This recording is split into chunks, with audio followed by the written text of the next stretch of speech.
नमस्कार, संवादमा तपाईलाई हार्दिक स्वागत छ। म राजेन्द्र बानिया। आजको संवादमा हामी हरि अधिकारीसँग कुराकानी गर्छौं। उहाँको नामसँग विभिन्न विशेषण जोडिएको छ। नाम भन्दा पनि उहाँको कामले गर्दा ती विशेषणहरू उहाँका लागि सुहाएका छन् र ती विशेषणहरू उहाँको पर्याय बनेका छन्। साहित्यको क्षेत्रमा त्यति नै क्रियाशील हरि अधिकारी, पत्रकारिताको क्षेत्रमा पनि लामो समय बिताउनु भएको छ र विश्लेषणका हिसाबबाट पनि अब्बल हुनुहुन्छ।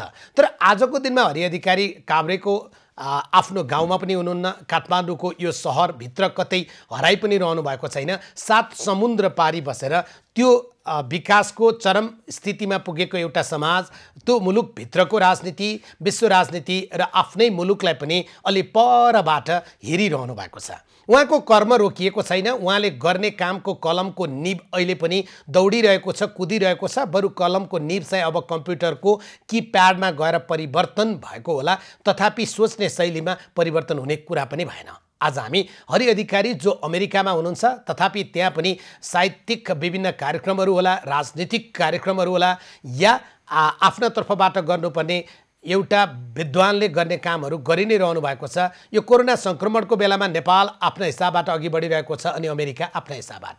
समाज नयाँ एउटा आविष्कारको या एउटा नयाँ परिधिका लागि द्रुत गतिमा दौडिरहेको छ अनि वैज्ञानिकहरू फरक हिसाबबाट काम गरिरहेका छन्। विश्व नयाँ प्रकारको समस्यासँग लडिरहेको छ। अमेरिका यति बेला चुनावको कुरामा लागिरहेको छ। जो बाइडेन कि डोनाल्ड ट्रम्प, यो पनि विषय छ। अनि ट्रम्पलाई नोबेल शान्ति पुरस्कारका लागि गरिएको मनोनयनको सन्दर्भ पनि छ। यिनै विषयको सेरोफेरोमा आज हामी हरि अधिकारीसँग कुराकानी गर्छौं। हरिजी, स्वागत छ कार्यक्रममा।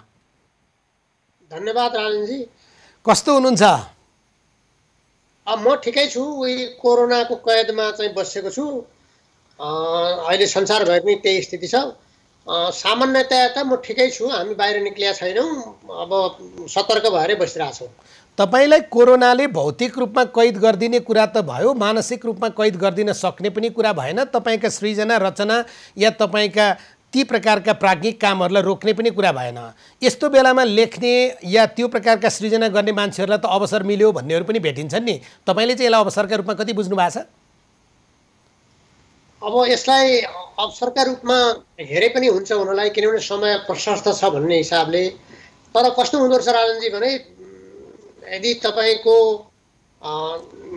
दिलमा, दिमागमा धेरै कुराहरू खेलिरहेका छन्, खास गरी नकारात्मक कुराहरू, चारैतिर चाहिँ मान्छेको मृत्यु भएको, बिरामीको सङ्ख्या बढेको, अथवा चाहिँ सरकारहरूले पुर्याउनु पर्ने सेवा पुर्याउन नसकिरहेको, मानिसहरूले तकलिफ पाएको कुराहरूले चाहिँ दिल र दिमागलाई ढाक्ने भएपछि, अथवा तिनीहरूले चाहिँ लगातार तनाव दिने भएपछि तपाईसँग समय छ भन्दैमा लेख्न सकिने चाहिँ होइन रहेछ। तैपनि मैले चाहिँ उपयोग गरेको छु। सकभर मैले आफूलाई चाहिँ व्यस्त राख्नलाई पनि मैले मेरो अरू कुनै आधार नभएपछि लेख्नै पर्ने कुरालाई नै मैले आधार बनाएको छु। सामान्यतया भन्दा म चाहिँ सक्रिय नै छु। लेख्ने ओर्ने कुरामा, विचार गर्ने कुरामा, साथीहरूसँग विचारको आदान प्रदान गर्ने कुरामा चाहिँ म सक्रिय नै रहेको छु र सम्भवतः त्यही कारणले पनि म चाहिँ डिप्रेसनमा जानबाट बचिरहेको छु भन्नु पर्यो। तपाईको भनाइ यति बेला साँच्चै यो चिन्ता यही प्रकारको मृत्युको संख्या गन्ने या संक्रमितको संख्या र उपचार भएर घर फर्किएकाहरूको हरहिसाब र जोड घटाउ मात्रै गरेर बस्ने हो भने त मान्छे मानसिक समस्यामा जान पनि सक्छ भन्नुभयो? हुन सक्छ जस्तो लाग्छ मलाई, किनभने कतिजनाले आत्महत्या गरे पनि खबर सुनिन्छ।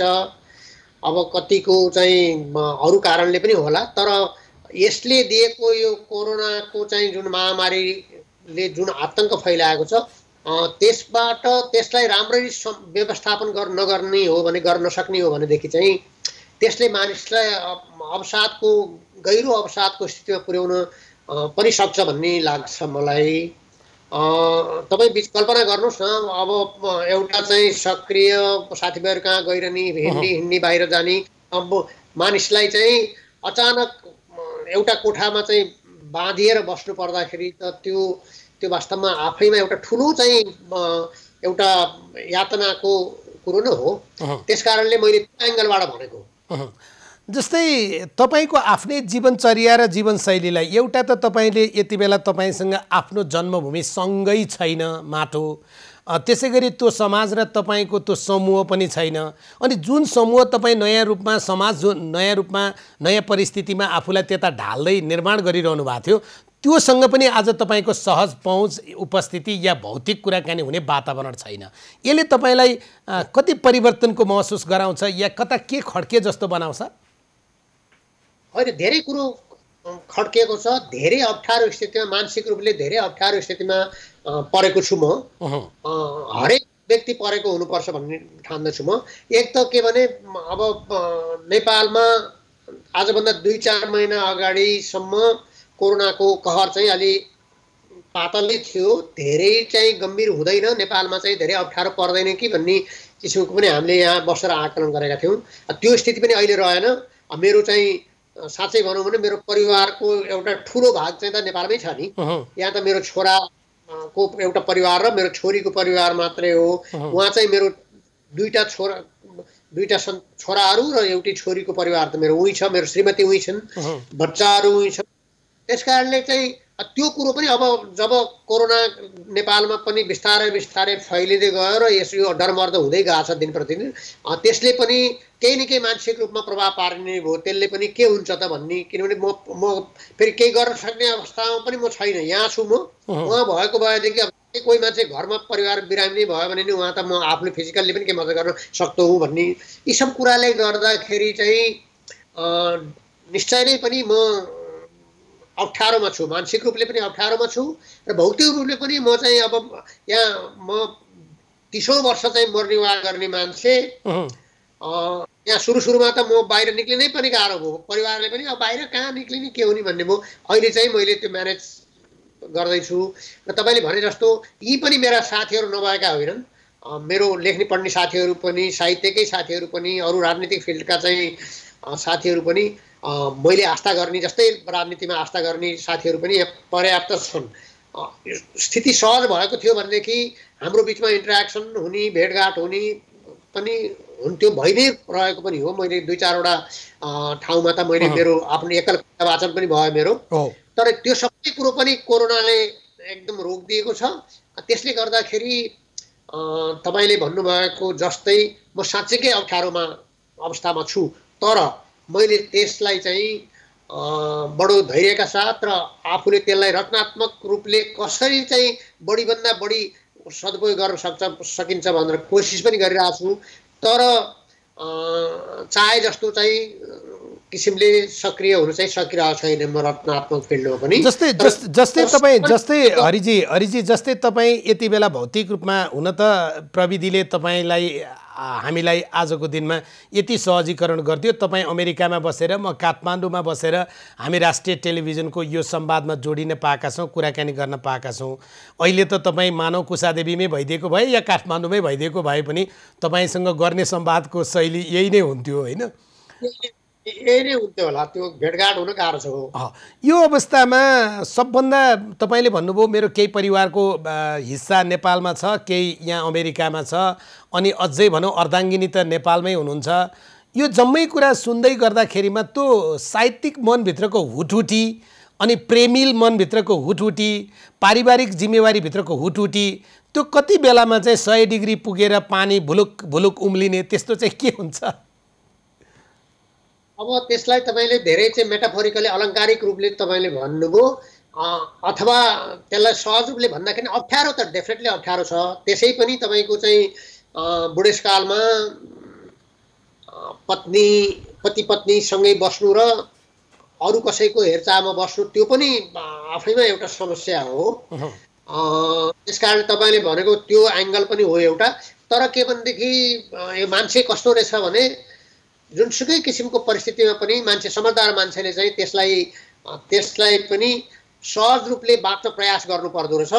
त्यही बाँच्ने प्रयास गरिरहेको छु मैले। तर तपाईँहरू जस्ता सामाजिक जीवनमा अलि धेरै खोजिने, सार्वजनिक जीवनमा पनि रुचाइएका या चिनिने यस्ता व्यक्तित्वहरू यो जम्मै चिजबाट पर भएर अर्कै संसारमा कसरी बस्छन् होला? यो मेरो व्यक्तिगत प्रश्न हो। अब त्यो तपाईँको के भन्छ, आवश्यकता नै आविष्कारको जननी हो भने जस्तै अप्ठ्यारो जस्तो किसिमको अप्ठ्यारो पर्यो, मानिसले त्यस्तै किसिमले आफूलाई ढाल्दै अथवा अङ्ग्रेजमा भन्यो भने एक्लिमेटाइज गर्दै लैनुपर्ने अवस्था रहेछ। त्यसरी नै हरेक मान्छेले बिताएको होला। जो सक्दैन, जो अत्यन्त भावुक छ अथवा जसलाई चाहिँ त्यो भावुकताको दौरा आयो भनेदेखि कतिजनाले खप्न नसकेर आत्महत्या गरे पनि देखियो नि त।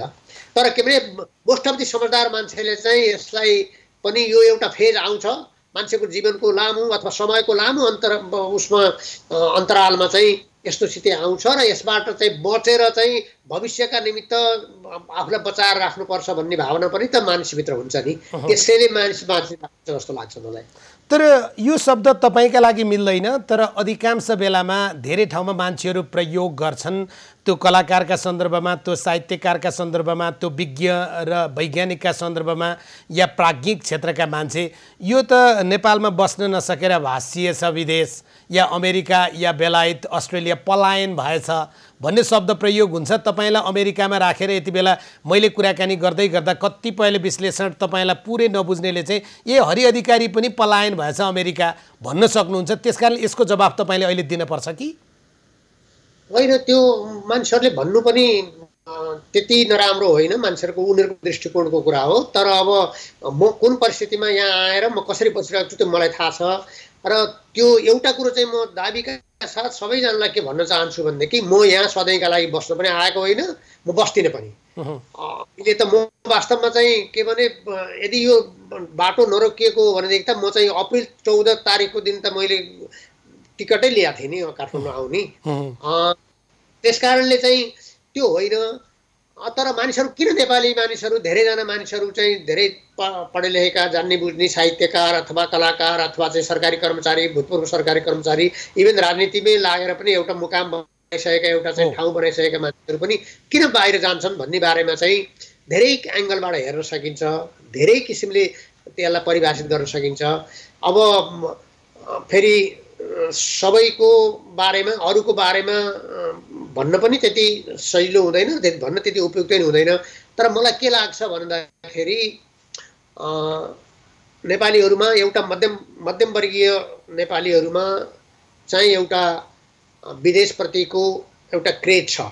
त्यो आफू जान्छ जाँदैन त्यो बेग्लै कुरा, तर छोरालाई चाहिँ अथवा छोरीलाई चाहिँ अमेरिका, बेलायत अथवा अस्ट्रेलिया जसरी पनि पठाउने भन्ने यो भएको छ। त्यो चाहिँ सम्भवतः त्यो कहीँनिर हाम्रो समाज निर्माण गर्ने मानिसहरूले, समाजलाई नेतृत्व दिने गर्ने मानिसहरूले कहीँनिर चुकेको त्यो मध्यमवर्गीय परिवारको मुलीलाई, आफ्नो केटाकेटीलाई चाहिँ पठाउनु हुँदैन। एउटै छोरो भए पनि पठाएको देखेँ मैले, र पछि आफ्नो त्यहाँ मर्दाखेरि चाहिँ छोरो नभएर लास्ट 4 दिनसम्म नउठेको पनि देखियो। त्यो त्यसकारण मलाई के लाग्छ भने नेपाल यो समाजको नेतृत्व दिने, राष्ट्रलाई नेतृत्व दिने वर्गबाट चाहिँ आफ्ना मान्छेहरूलाई चाहिँ नेपालमै टिकाइरहने वातावरण बनाउन नसकेको चाहिँ त्यो चाहिँ उनीहरूको कमजोरी हो जस्तो मलाई लाग्छ। तपाईँले भने जस्तै ऊ सार्वजनिक जीवनमा भाषण गर्छ, लेख्छ, अहिले तपाईँलाई पनि फेरि भन्दैनन् आफू अमेरिकामा बसिरहेको छ अनि यति आफ्ना छोराछोरी सबै अमेरिकामा छन् अनि शिक्षा हामीलाई दिइरहेको छ। यो कोण चाहिँ नकारात्मक बनाएर हेर्ने कि सकारात्मक भन्ने कुरा हो।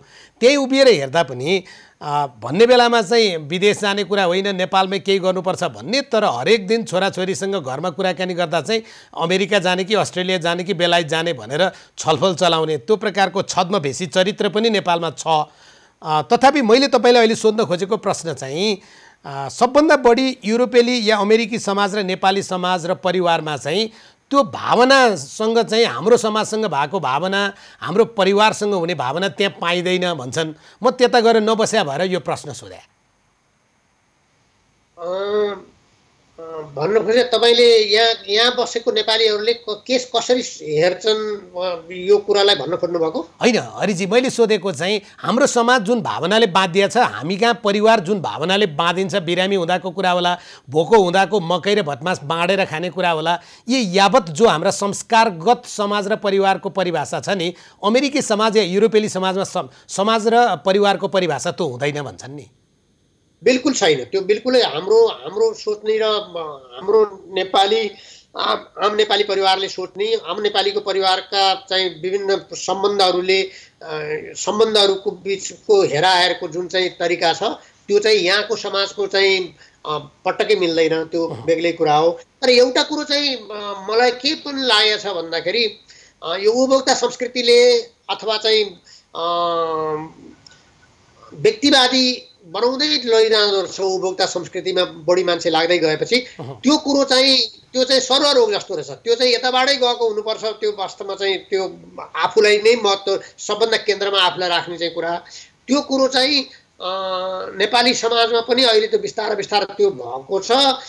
सम्भवतः त्यो त्यहाँको सबै कुरो छोडेर पुर्खाको माटो छोडेर यता आउनलाई मरिहत्ते गर्ने प्रवृत्तिको पछाडि पनि त्यही उपभोक्ता संस्कृतिको आफूलाई केन्द्रमा राखेर हेर्ने चाहिँ दर्शनले काम गरिरहेको छ जस्तो मलाई लाग्छ। यहाँको समाज चाहिँ विचित्र कुरा छ। यहाँको समाज कस्तो भनेदेखि तपाईँको नितान्त व्यक्तिवादी देखियो यहाँ चाहिँ। यो के भने अब बाबुआमा र केटाकेटीको बिचको छोराछोरीको बिचको सम्बन्ध त छँदैछ, पति पत्नीको बिचमा पनि पहिला आफू त्यसपछि चाहिँ त्यो दाम्पत्य सम्बन्ध राख्ने चलन रहेछ यहाँ। त्यो चाहिँ अलिकति अप्ठ्यारै देखेँ मैले। अनि अर्को कुरो पनि अब तपाईँले सोध्नु पनि होला, नसोध्दै पनि म भन्छु के भन्दाखेरि यहाँको अमेरिकन जीवन, आम अमेरिकन एउटा सर्वसाधारण चाहिँ अमेरिकी मानिसको जीवन चाहिँ त्यो नेपालबाट आएको होस् अथवा चीनबाट आएको होस् अथवा यीबाट अथवा पुस्ता दुई चार पुस्ता अगाडि आएको युरोपबाट आएका पनि किन नहुन्, कसैको पनि जीवन सुखी चाहिँ मैले देखिनँ। धेरै तनाव छ, धेरै अप्ठ्यारो छ यहाँ। भनेको एउटा प्रश्न थपेँ हरिजी, जसरी सुखको खोजीमा, वैभवको खोजीमा, सम्पत्तिको खोजीमा या मेरो जीवन त दुःखमै बित्ने भयो, मेरो आउने पुस्ताका लागि चाहिँ म पैसाका नाममा या सम्पत्तिका नाममा सुख खरिद गरिदिन्छु भनेर विदेश जो गइरहेका छन् उनीहरूले त्यहाँ खोजेको चिज पाएका छैनन्। मलाई लाग्दैन उनीहरूले पाएका छन् भन्ने चाहिँ मलाई लाग्दैन। तर अल्मलिन आफूलाई अल्मलाउन भुल्याउन चाहिँ उनीहरूले पाएको छन्। दुई तिनवटा कुराले भुल्याउँछन्। म नेपालीकै सन्दर्भमा कुरा गर्छु अब चाहिँ। त्यो नेपाली अमेरिका आएको नेपालीहरूको चाहिँ एङ्गलबाट हेर्दाखेरि अथवा उनीहरूको जीवनलाई मैले निहालेर हेर्दाखेरि मैले उनीहरूले भुल्याउन चाहिँ उनीहरूले पाएका छन्। के भुल्याएका छन् भन्दाखेरि यहाँ चाहिँ जीवन सहज रूपले भएको छ, काम गरेँ भने मैले पैसा पाउँछु र त्यो मनग्गे पाउँछु। र सबभन्दा ठुलो कुरा उनीहरू के भन्छन् भने मैले केटाकेटीहरूलाई चाहिँ मैले शिक्षा राम्रो, स्वास्थ्य राम्रो, भविष्य राम्रो भनेर उनीहरूले त्यो आफूलाई भुल्याउने कुरो त छ।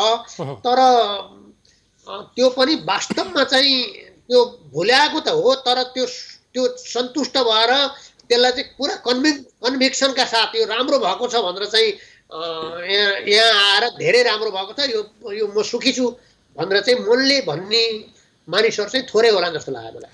तर अमेरिका, अस्ट्रेलिया या यी विदेशका ती तमक झमकदार ठाउँहरू चाहिँ तपाईँले भने जस्तै म जीवनको उर्वर समय यहाँ केही कमाउँछु, त्यसपछि बुढेसकाल बिताउन त आफ्नै भूमिमा आउने हो, हाम्रै नेपाल राम्रो छ भन्छन्। तर ती मान्छे फर्कने कुरा गर्दैनन्। म त आउन चाहन्थेँ, अब बालबच्चाको कुरा छ भन्छन् र त्यतैतिर तिनीहरू अल्मलिन्छन्। किन त्यस्तो हुँदो रहेछ? तपाईँले भनेको 100% सही हो। वास्तवमा चाहिँ त्यो कता कता मानिसको मनको त धेरै चाहिँ पत्र हुँदो रहेछ नि त। मान्छेको मनमा एउटै पत्र एउटै किसिमको हुँदैन। मान्छे हाम्रो नेपालीमा एउटा भनाइ छ नि, दोमन भो भन्छन्। दुईटा मन त हुँदैन। दोमन भो भने के भन्दाखेरि विभिन्न किसिमका विचारहरू खेल्छन् भने हो। त्यस कारणले यो नेपाली यहाँ भन्नेहरू त्यो सबै कुरो हो, तर यिनीहरू फर्किँदैनन्। किनभने एक त तात्कालिक रूपमा पनि नेपालमा चाहिँ यति कुव्यवस्था, यति अव्यवस्था, यति खत्तम भएको छ। जसले काम गर्नुपर्ने हो, व्यवस्था ल्याउनु पर्ने हो, व्यवस्थापन राम्रो गर्नुपर्ने हो, तिनीहरूले नगरिदिएका कारणले कति कुरो त त्यसै कारणले लाग्दो छ। त्यो एउटा कुरोले। र अर्को चाहिँ के भने जीवनका मिनिमम आवश्यकताहरू, मानिसको मिनिमम आवश्यकता भौतिक मात्रै होइन कि मानसिक रूपले पनि एउटा मान्छेको आवश्यकता मानिसले के सोच्छ भन्दाखेरि म चाहिँ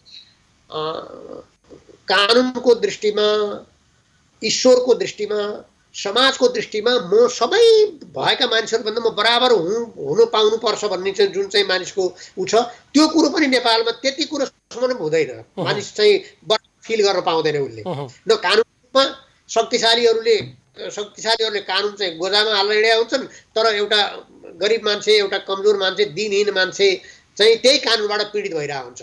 त्यस कारणले यी सबै कुरालाई देखेर पनि र यहाँको चाहिँ यहाँ एउटा कुरो चाहिँ यहाँको समाजले एचिभ के गरेको छ भन्दाखेरि तपाईँको खान नपाएर मर्दैन, हात चल्यो भनेदेखि त्यसले काम पाउँछ, काम पायो भने पनि राज्यले त्यसलाई चाहिँ मिनिमम रूपले बाँच्ने चाहिँ सुविधा दिलाइदिन्छ र तपाईँसँग चाहिँ सामान्य रूपले तिर्न सक्ने मन्थली तिर्न सक्ने कुरो पैसा आम्दानी छ भनेदेखि तपाईँले चाहिँ मिनिमम चाहिँ जीवनका आवश्यकताहरू चाहिँ सुविधाजनक ढङ्गबाट किसिमले पाउनुहुन्छ, तपाईँले पूर्ति हुन्छ। त्यो कुरो पनि उहाँ हुन सक्दैन, त्योसँग ऊ युज टु हुन्छ। जस्तो अब एउटा सामान्य मान्छेले यहाँ गाडी एउटा राख्नु नै पर्छ, त्यो गाडी चढेर हिँड्छ, त्यो कुरो र त्यो सडकमा खाल्डाखुल्डी हुँदैन, त्यो राम्ररी त्यो खाल्डाखुल्डी भयो कि बनाइहाल्छ सडक विभागले भनेपछि त्यो कुरो पनि त नेपालमा त्यो कुरो देख्दैन उसले। त्यस कारणले म फर्कन्छु भनेको कुरा चाहिँ विभिन्न बाहना गरेर ऊ फर्कदैन। अब केही फर्कने बहादुर छन्, फर्कि पनि रहेका छन्। जस्तो उत्तम बाबु श्रेष्ठ चाहिँ आउनु भएको छ, अहिले अमेरिका बस्नुभयो, त्यसले बस्नुभयो, अहिले चाहिँ आउनु भएको छ नेपाल। उहाँको कोही बहादुरहरू फर्कन्छन्, अब त्यो हाम्रो त्यो थापा पनि फर्केकै हो गाह्रो यहाँ बाहिरबाट, त्यस्तो थोरै मान्छे छन्।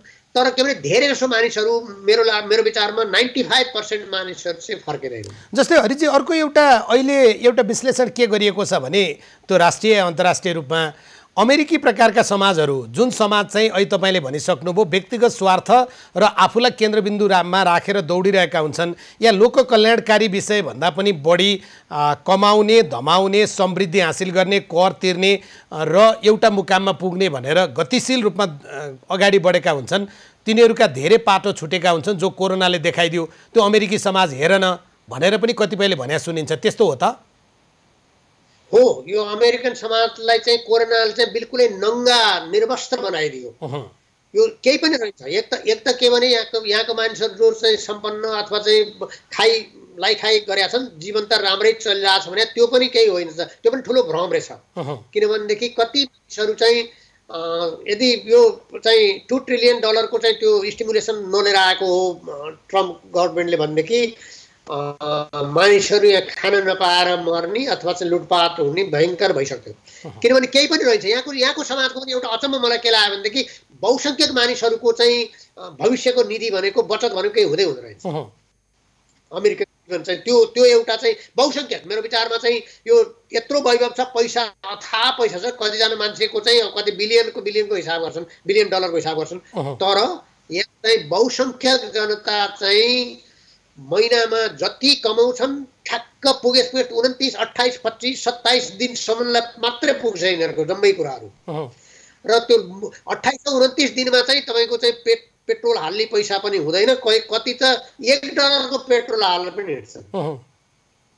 त्यो मामलामा हामी अलि फरक रहेछ होइन?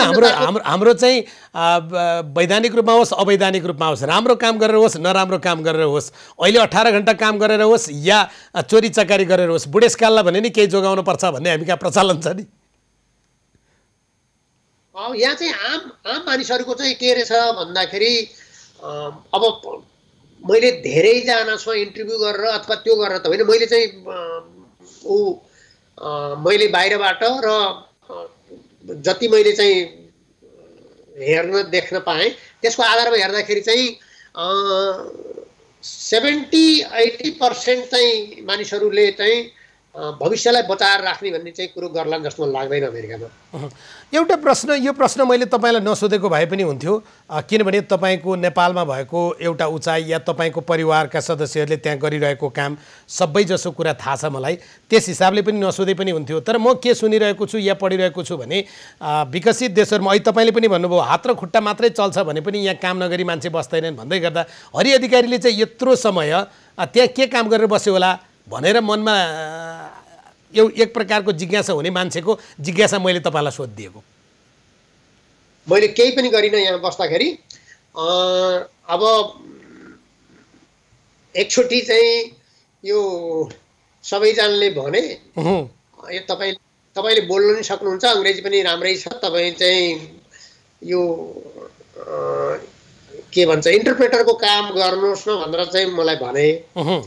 मैले हुन्छ चाहिँ एउटा इन्टरप्रेटेसन गर्ने कम्पनीलाई टेलिफोन गरेँ। अनि किन हुन्छ म तिम्रो चाहिँ ऊ पठाइदेऊ, एउटा बायोडाटा जस्तो पठाइदेऊ, म चाहिँ बोलाउँला नि भने म गएँ। 2-3टा चाहिँ केस मैले हेरेँ, नेपालीहरूको नै हो। अब हामीले नेपालीलाई इन्टरप्रेट गर्ने अङ्ग्रेजीमा त्यो उसमा गरेर त्यो मलाई बिल्कुलै एक्साइटिङ लागेन। मैले त्यो 3टा केस चाहिँ मैले गरेँ। त्यसमा चाहिँ तिनीहरू चाहिँ एकचोटि प्रेजेन्ट भएको चाहिँ $90 दिन्छन् क्या, त्यो 2 घन्टाको भन्छ, $45 त्यो भने। अनि त्यसपछि मैले यहाँ हाम्रो एकजना वकिल छन् नेपाली, बन्दिता शर्मा दाहाल भन्ने, उनको लागि चाहिँ उनले नेपालीहरूलाई चाहिँ त्यो असाइलमको अथवा चाहिँ त्यो एक्स्ट्राअर्डिनरी एबिलिटीवाला स्किममा चाहिँ नेपालीलाई त्यो पिआरको लागि एप्लाई गरिदिएछन् त्यसले। अनि उनलाई चाहिँ धेरै नेपाली को ट्रान्सलेसन गर्नुपर्ने रहेछ नेपालीबाट अङ्ग्रेजीमा, किनभने 17 अनेक विधि चाहिँ नेपालीमा आउँछ नि त। अब उनका लागि मैले त्यो ट्रान्सलेसन पनि गरेँ। $6-7 उनले मलाई काम दिइन्। अनि मैले यहाँ चाहिँ केही नेपाली लेखकहरूले लेखेको किताबको मैले सम्पादन गरेँ। त्यो सम्पादन गरेको पनि मैले मेरो आफ्नो कुनै खास रेट पनि होइन। उनीहरूले चाहिँ ल दाइलाई दुःख गर्नुभयो भनेर अलि गरेँ। त्यसभन्दा बाहेक मैले केही काम गरेको छैन। अमेरिकामा गएर पनि केही पैसा चाहिँ कमाइएछ होइन, पकेट खर्च भने पनि छोराछोरीसँग त्यति धेरै माग्नु परेन छ। मैले जति समय बिताएँ त्यसको हिसाबले त्यो नोमिनल केही पनि होइन है। तर के भने मैले चाहिँ मेरो फिजिकल लेबर गर्ने, कसैका नोकरी गर्ने त मेरो उद्देश्य पनि होइन। म त्यो गर्दै न मेरो उद्देश्य हो, न त मेरो फिजिकल्ली मेरो त्यो उनी छ। फेरि मेरो कस्तो छ राजनीति भने तपाईँले मलाई धेरै राम्रै चिन्नु भयो जस्तो कुरा गर्नुभयो। तर मेरो चाहिँ एउटा अचम्म कुरो के छ भने म खेतीबाडको छोरो हुँ। उनलाई चाहिँ हाम्रो कुसादेवीमा खेती भएकै मान्छे हो। तर मैले अहिलेसम्म चाहिँ फिजिकल काम, खेतीको काम, घरधन्दाको काम अहिलेसम्म जीवनमा एउटा नि गरेको छैन। अब अन्तिम यो म विश्राममा जानु अगाडिको अन्तिम प्रश्न हो, त्यसपछि विश्राममा जान्छु, फेरि तपाईँसँग जोडिन्छु। तपाईँको सेन्ट्रल व्हिल फोर्ट मार्ट जहाँ एउटा मार्केट छ त्यहाँनिरको रेड रक पब होइन, जसको विषयमा तपाईँलाई कति सम्झना छ? तपाईँले 76 सालको चैत्र 16 गते जस्तो लाग्छ मलाई तपाईँको एउटा लेख निक्ल्या छ। त्यता जाने त्यो हल्ला, त्यहाँ चाहिँ भेला हुने यो सुरु भएको छ कि छैन? अहिले छैन। अहिले चाहिँ म 1-2 चोटि त्यो रेड रक त होइन, त्यहाँ चाहिँ रेड रकसँग जोडिएको एउटा चाहिँ ग्लोरिज ग्रिल भन्ने एउटा रेस्टुरेन्ट छ, अमेरिकन रेस्टुरेन्ट हो, अमेरिकन चेन रेस्टुरेन्ट हो। त्यहाँ चाहिँ त्यहाँको चाहिँ खानेकुरा मेरो नातिनी चाहिँ खानेकुराको शौकिन छन्। 8 वर्षकी नातिनी छन्। उनी कहिलेकाहीँ हरिबा मलाई त्यहाँ लैदिनुहोस् न ग्रेट ग्रिलमा भन्छ र म लैजान्छु त्यहाँ। तर त्यो तिनीहरूले चाहिँ के गरेका छन् भने अहिले त्यो भित्रभन्दा बाहिरपट्टि चाहिँ लनमा चाहिँ बनाइदिएका छन् टेबलहरू। त्यहाँ बस्न चाहिँ हामी गर्छौँ। तर रेड रकमा चाहिँ मान्छे चाहिँ जान चाहिँ सुरु गरेछन् अहिले। तर म चाहिँ गएको हजुर, म चाहिँ त्यो कार्डमा नपसौँ। एकैछिन रोक्छु हरिजी, एकैछिन रोक्छु। संवादमा हरि अधिकारीसँग आज हामी उहाँ अमेरिका पुगिसकेपछि नेपालमा हुँदा उहाँले पत्रकारिताको क्षेत्रमा, लेखनका क्षेत्रमा निरन्तर र राजनीतिक विश्लेषणको क्षेत्रमा पनि निरन्तर रूपमा उहाँ सुनिने नाम थियो। झन्डै यो 2-2.5 वर्षको समय उहाँ अमेरिकामा आफ्नो परिवारसँग बस्दै गर्दाको बिचमा नेपाल फर्कने क्रममै हुनुहुन्थ्यो। त्यो बिचमा कोरोना सङ्क्रमणका कारण अन्तर्राष्ट्रिय उडानहरू बन्द भएका छन्। अब यसलाई कतिपयले विदेश पलायनको सन्दर्भमा हेर्न पनि मिल्ला, कतिपयले यसलाई होइन हामी विदेश जानु नै कुन नराम्रो कुरा हो र आफ्नो परिवार त्यहाँ छ, आज विश्व नै एउटा गाउँ बनिसक्यो भन्ने सन्दर्भमा पनि छ। यिनै बिचमा खास गरी समाजसँग जोडिएर प्रश्नको यो दौरानमा थियौँ हामी संवादमा। विश्राम पछाडि अमेरिकी राजनीतिको केही पाटो, नेपाली राजनीतिको पाटो लगायतका विषयमा पनि कुराकानी गर्छौँ। तर अहिले विश्रामको पालो।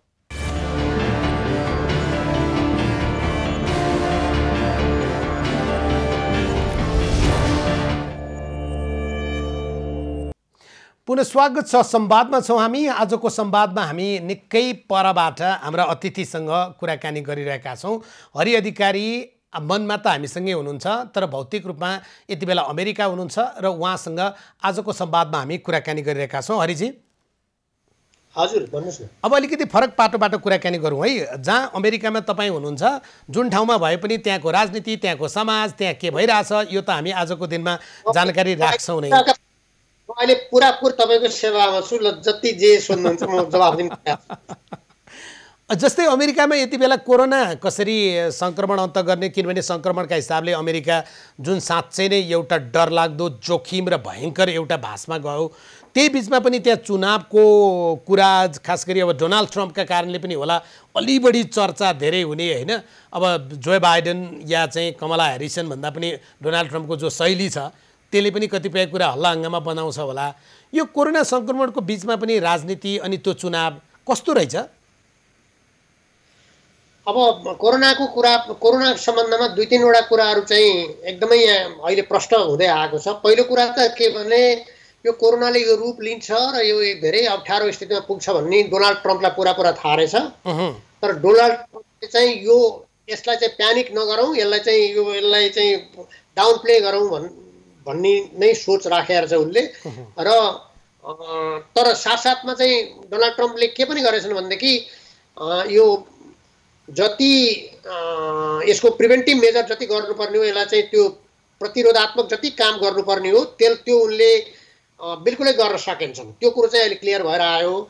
र बब वुडवार्डसँग उसले अस्ति कुरा गर्दाखेरि चाहिँ उसले किताबमै लेख्यो, बब वुडवार्डले के भन्दाखेरि मसँग कुरा गर्दाखेरि उसले डोनाल्ड ट्रम्पले चाहिँ यो भयानक हुँदैछ भन्ने मलाई थाहा छ, तर अहिले यसलाई म चाहिँ यो भन्दिनँ, म चाहिँ अमेरिकन जनतालाई चाहिँ प्यानिकमा पुर्याउन चाहन्न भनेर भनेर छ। त्यो एउटा पाटो हो। र अर्को पाटो चाहिँ के भन्दाखेरि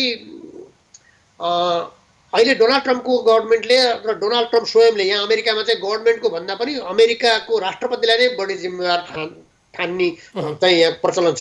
र डोनाल्ड ट्रम्पले चाहिँ यसको व्यवस्थापन गर्दाखेरि लापरवाही गरेको र व्यवस्था राम्ररी गर्न नसकेको भन्ने कुरा चाहिँ एकदम पुरापुर प्रमाणितै भएको छ।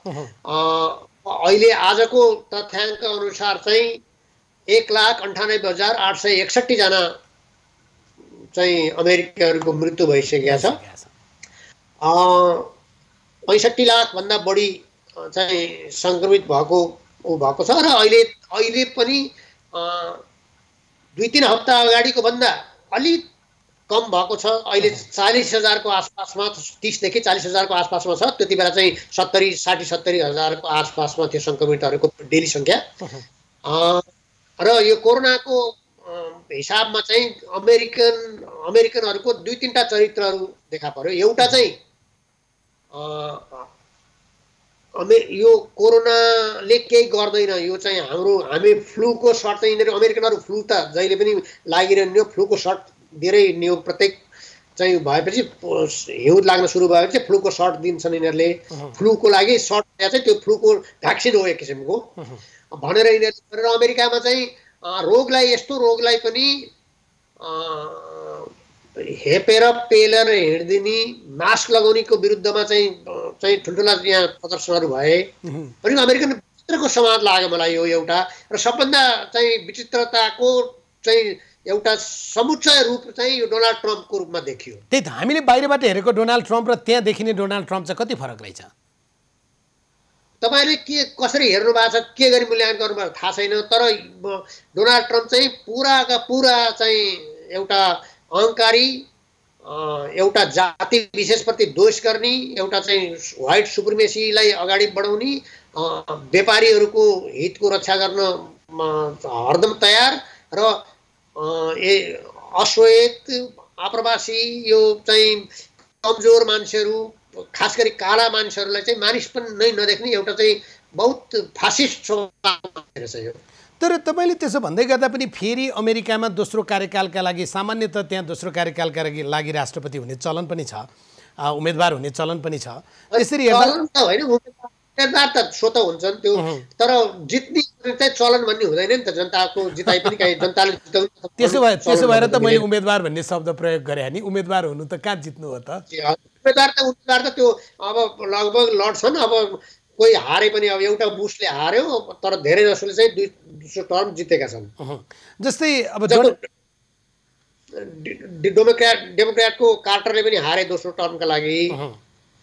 होइन, डोनाल्ड ट्रम्पका विषयमा चाहिँ तपाईँले भने जस्तै स्वत दोस्रो कार्यकालका लागि उम्मेदवार हुने कुरा ऊ राष्ट्रपति भइसकेका हिसाबले पनि चलिरहेको प्रचलन जस्तो हुँदै गर्दा अब जो बाइडेन या कमला ह्यारिसनको जो प्रकारको उनीप्रतिको टक्कर आयो या मानवीय हिसाबबाट जो बाइडेनलाई जति बढी तपाईँहरूले हेरिरहनु भएको छ, यी अमेरिकी नागरिकले त अझ बढी प्रेम गरेका होलान्, तर ट्रम्प पनि त पछाडि देखिएनन्। यति धेरै तपाईँले भन्नुभएको छ उनको असहिष्णुताका बिचमा पनि उनी आज त्यति धेरै पछाडि त छैनन् जस्तो लाग्छ।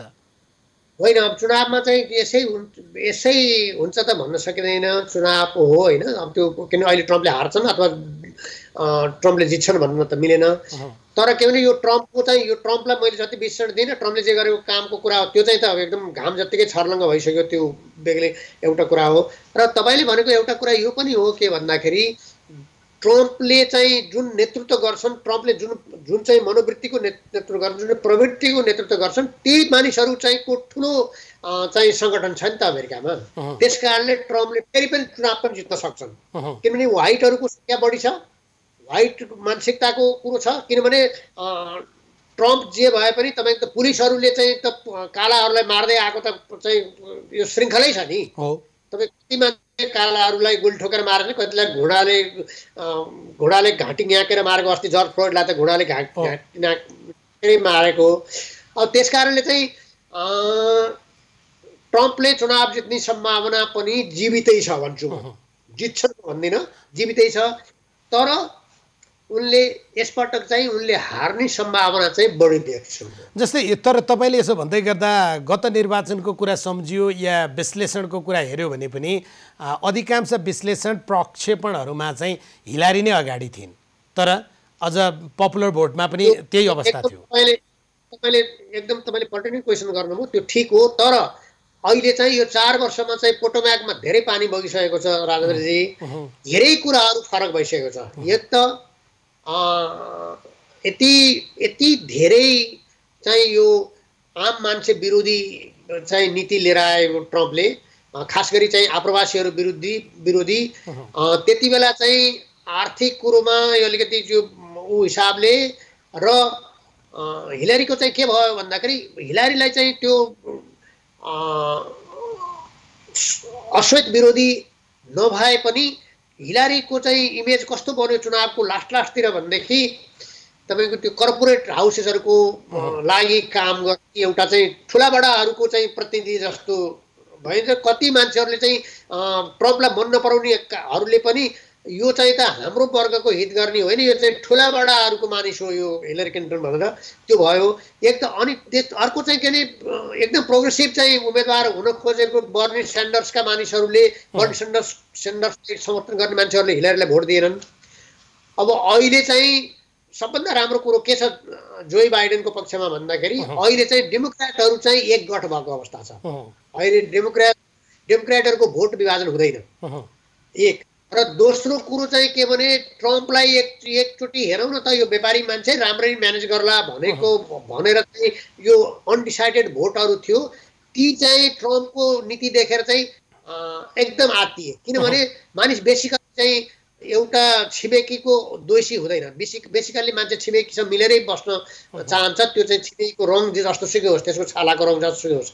त्यस कारणले यो त एक थरी मानिसलाई त्यो देखिनै सक्दैन, यस्तो खालको यो त बडा चाहिँ क्रुर टाइपको मान्छे रहेछ भनेर चाहिँ त्यो बिचका भोटरहरू जसले उति बेला 16मा यसलाई भोट हाल्ने थियो त्यसले हाल्दैन होला जस्तो मलाई लाग्छ। तर तपाईँले भने जस्तै अमेरिकी समाजको एउटा चरित्र त देखियो नि त, खास गरी श्वेत र अश्वेतको हिसाबमा होस् या त्यो पाखण्डी प्रकारको राष्ट्रवादको कुरामा पनि उनीहरू ट्रम्पसँगै धेरै बेलामा उभिएको त्यस्तो चरित्र पनि देखियो कतिजना। तर अर्को एउटा पनि हेर्नुहोस् न, अर्को साथसाथै यो पनि हेर्नुहोस् के भने मान्छेको क्वालिटीले, मान्छेको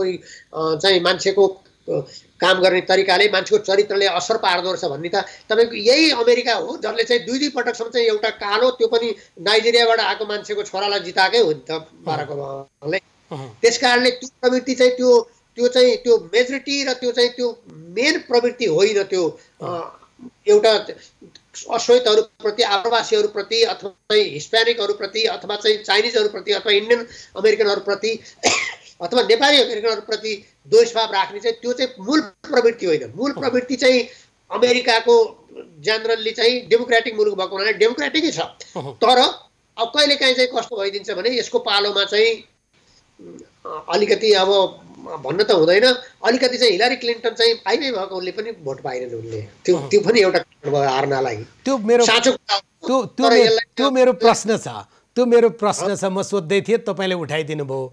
अमेरिका जसले आफूलाई आजको दिनमा फादर अफ डेमोक्रेसी, प्रजातन्त्रको पिता भनेर कुनै मुलुकलाई या त्यहाँको व्यवस्थालाई लिने हो भने अमेरिकी व्यवस्थालाई नै लिने हो हैन।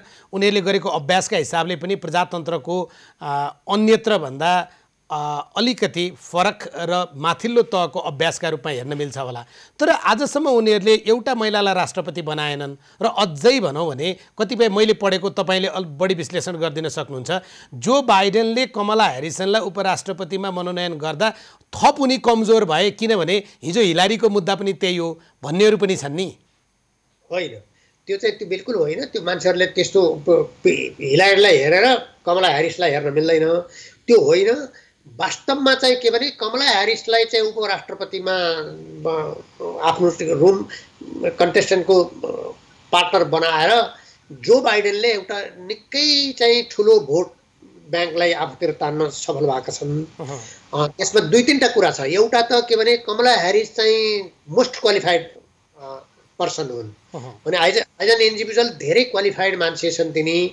एउटा त्यो कुरा र दोस्रो कुरा के भने अहिले चाहिँ यो तातो यो चाहिँ यो रङ्गभेदको चाहिँ समस्या आइरहेको र मानिसहरूले चाहिँ यो श्वेत प्रभुत्ववादीहरूको चाहिँ दबाबबाट चाहिँ उकुसमुकुस भएको चाहिँ जुन जनमत छ, त्यो जनमत चाहिँ लाई एकत्रित गर्नलाई कमला ह्यारिसले चाहिँ सहयोग पुर्याउँछन् जो बाइडेनको पक्षमा। त्यो त होइन।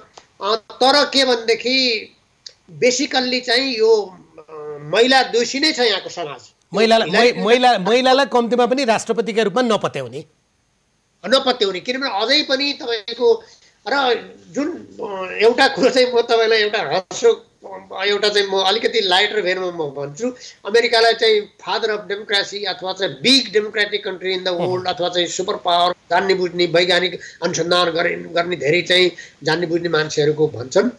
तर अधिसङ्ख्य अमेरिकनहरू यति मूर्ख, यति कम पढे लेखेका, यति चाहिँ बेकारका छन् कि म कतिजना म आफै देख्दाखेरि अचम्म लाग्छ। हाम्रो भन्छन् हाम्रो के अरे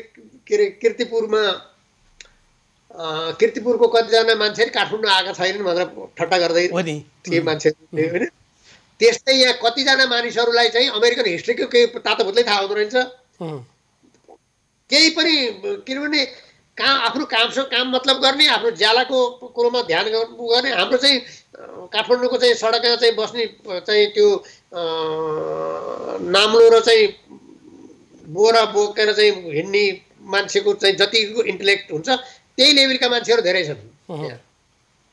जस्तै अर्को चाहिँ यो उमेरको सन्दर्भ पनि उठ्या छ, यो विषय अलिकति कुराकानी गरौँ न हरि सर। जस्तै एकदम आज तपाईँले त्यो कुरो एकदम उठाउनु भयो र मैले पनि तपाईँलाई प्रश्न भन्नु पर्दाखेरि जो बाइडेनलाई मानिसहरूले अलिकति कम योग्य भनेर हेरे भनेदेखि उनको उमेरको कारणले चाहिँ हेर्न सक्छन् है। त्यो एउटा कारण चाहिँ मैले देख्छु। तथापि दुवै उम्मेदवारको उमेर त अब हाम्रो नेपालमा भन्ने हो भने अब ज्येष्ठ नागरिक भत्ता लिने उमेर हो। यो त 74 वर्षको भयो ट्रम्प, ऊ 78 वर्षको भयो होइन। त्यसकारण 4 वर्ष फरक भनेको चाहिँ फरकै हो। र अलिकति चाहिँ के भने अब जो बाइडेनको चाहिँ भाषण गर्दा बोल्दा ओर्दाखेरि मुभमेन्टमा पनि उसको एजले प्रभाव पारेको देख्छु मैले नेकेट आँखालाई पनि मैले अनुभव गर्छु। त्यो एउटा चाहिँ उनको डिसएडभान्टेज भनौँ अथवा उनको चाहिँ डिस्क्वालिफिकेसनको एउटा सानो पाटो चाहिँ देख्छु है मैले। अमेरिकी समाजमा चाहिँ अब जस्तै आज विश्वका विभिन्न अन्य मुलुकहरू ती साना हुन् या ठुला तर आफ्ना हिसाबबाट समृद्धि गरिरहेका, त्यो न्युजिल्यान्डको कुरा गरौँ, फिनल्यान्डको कुरा गरौँ, हिजो फ्रान्सको कुरा गरौँ, हुन त मलेसियाले 92 वर्षको नेतालाई फेरि फर्काएको पनि छ। यो जम्मै कुरा हेर्दाखेरिमा चाहिँ अमेरिकाले उमेरलाई महत्त्व नदिएकै देखियो नि होइन। किनभने 74 वर्षको मान्छेसँग 78 वर्षको मान्छेलाई त अहिले फेरि उपराष्ट्रपति हुँदै राष्ट्रपतिमा ल्याएर उम्मेदवारका लागि मनोनयन गरे हो। उनीहरूलाई चाहिँ उमेर महत्त्वको कुरा होइन रहेछ। त्यो त्यसमा त्यसमा यस्तो छ, त्यसमा के छ भनेदेखि यहाँ अमेरिकन चाहिँ त्यो इलेक्टोरल सिस्टमको प्रब्लम छ। यहाँ अमेरिकन इलेक्टोरल सिस्टम भने चाहिँ के भने दुईटा ठुला पार्टी छन्, डेमोक्रेटिक र रिपब्लिकन। ती पार्टीभित्र चाहिँ पनि नेतृत्वमा प्रतिस्पर्धा गरेर माथि आउनुपर्छ भने किन प्राइमेरीमा चुनाव जित्नुपर्छ दुईटैले। त्यो त्यसले गर्दाखेरि के हुन्छ भन्दाखेरि त्यो छानिएर आउने उसमा चाहिँ त्यो पार्टीको राजनीतिमै पनि त्यसले धेरैलाई प्रभावित नपारिकन चाहिँ त्यो राष्ट्रपतिको उम्मेदवार हुने लेभलमा पुग्न सक्दैन। त्यति गरुन्जेलसम्म त्यसको उमेर चाहिँ धेरै भइसकेको हुन्छ क्या। त्यो कुरो चाहिँ नेपालको राजनीतिसँग मिल्दो रहेछ होइन हरिजी? हजुर, त्यो कुरो चाहिँ नेपालको राजनीतिसँग मिल्दो रहेछ। हाम्रो काङ्ग्रेसमा पनि अहिले शेरबहादुर देउवा र चाहिँ रामचन्द्र पौडेलहरूको उमेर उस्तै हो, कम्युनिस्टहरूको पनि त्यस्तै छ। काङ्ग्रेसमा पनि त तपाईँको चाहिँ डेफिनेटली अहिले चाहिँ पार्टीको नेतृत्वदेखि लिएर सरकार चलाउने त्यो जिम्मेवारी पनि गगनहरूको, विश्वप्रकाशहरूको, धनराजहरूको अथवा चाहिँ तपाईँको अलिकति कम उमेर, अलिकति योभन्दा अलिकति बुढा तर शीर्ष नेताभन्दा अलिकति भएका मान्छेहरू चाहिँ प्रकाशमानहरू, विमलेन्द्रहरू, यिनीहरूको जिम्मेवारी यिनीहरूको काँधमा दिने हो भनेदेखि डेफिनेटली शेरबहादुर रामचन्द्रहरूले भन्दा त यिनीहरूले कृष्णप्रसाद सिटौलाले भन्दा त यिनीहरूले डेफिनेट राम्रो काम गर्छ। तर के भनेदेखि यिनीहरूको त्यो आउने तपाईँ हामी जम्मैलाई थाहा छ के भने उनीहरूले तिनीहरूलाई सरपास गरेर नेतृत्व तहमा पुग्ने स्थितिमा यिनीहरू कहिले पुग्न सक्दैनन्। किनभनेदेखि यिनीहरू पुग्लान् तर उमेर यिनीहरूको पनि त्यति नै पुग्छ। होइन, कहिले पुग्न सक्दैन भने अहिले पुग्न सक्दैन। अहिलेको हालतमा मैले भने अहिले पछि गएर बुढो भएपछि शेरबहादुर भएपछि पुगेर त उही भयो नि त, शेरबहादुरै पुगे जस्तो भयो नि त। अर्को मेरो प्रश्न चाहिँ मलाई अलि अचम्म लागिरहेको कुरा के थियो भने, हुन त यो दोस्रो पटक हो डोनाल्ड ट्रम्पलाई चुनावकै मुखमा उनीहरूको आफ्नो पद्धति समय होला नर्वेको, तर त्यसरी हेर्दा जुन नोबेल पुरस्कारका लागि फेरि एकचोटि मनोनयनको सन्दर्भ आयो त्यो अमेरिकी चुनावसँग काहीँ न काहीँ जोडिन्छ। त्यो बिल्कुलै त्यो नर्वेको एउटा चाहिँ बिल्कुलै ट्र्यास, त्यो चाहिँ त्यो फासिस्ट टाइपको मान्छेले चाहिँ त्यो सिफारिस गरेको हो। त्यो केही त्यसको केही मतलब छैन र यसले पुरस्कार पाउँदैन तपाईँ लेखेर राख्नुहोस्। होइन, मैले भनेको त्यसले अमेरिकी चुनावलाई काहीँ न काहीँ कुनै पनि प्रकारको प्रभाव पार्ने, जस्तै हामी कहाँ त नोबेल पुरस्कार या मनोनयन भने त ठुलो कुरा हो नि त। सबै मान्छे हाँसिरहेछ नि त्यसलाई, त्यो नर्वेको मान्छेले सिफारिस गर्यो भनेर चाहिँ त्यसले के असर गर्छ? यहाँ मान्छेहरू त्यो एउटा लफिङ स्टक भएको छ त्यसको त्यो नोमिनेसन चाहिँ। किनभने उसले चाहिँ त्यो जुन कुरो इजरायलमा के भनेर गरेर त्यो बिल्कुलै फाल्तु कुरा हो, केही भएकै छैन। हेर्नुहोस्, बरु यसले चाहिँ एकचोटि सफल भएको भएदेखि किम जोङ उनलाई चाहिँ यसले त्यो उत्तर कोरियाको त्यो चाहिँ अलिकति उल्लेख्य हुन्थ्यो। त्यो पनि फियास्को भयो आखिर। त्यो अन्ततगत केही भएन मात्रै हो। यदि त्यो उसमा आएर त्यो मेन स्ट्रिम, विश्वको मेन स्ट्रिम पोलिटिक्समा, मेन स्ट्रिम कूटनीतिमा किम जोङ उन आएको भएदेखि चाहिँ ट्रम्पको सफलता जस्तो देखिन्थ्यो। त्यो भनेको चाहिँ त्यो बिल्कुल त्यो केही त्यो घट्नै भएको होइन। त्यो कहाँ इजरायलको त्यो भित्र कसलाई अरब लाएर इजरायलले गरेर मिलाउनु खोज्यो, त्यो केही भएकै छैन। त्यो बिल्कुलै चाहिँ त्यो फेरि स्क्यान्डिनेभियन कन्ट्री असाध्यै विकसित छन्, असाध्यै राम्रो, तर त्यहाँ चाहिँ यो फासिस्ट स्वभावका यो यस्तो धेरै नवनाजीहरू अझै पनि छन् क्या त्यहाँ।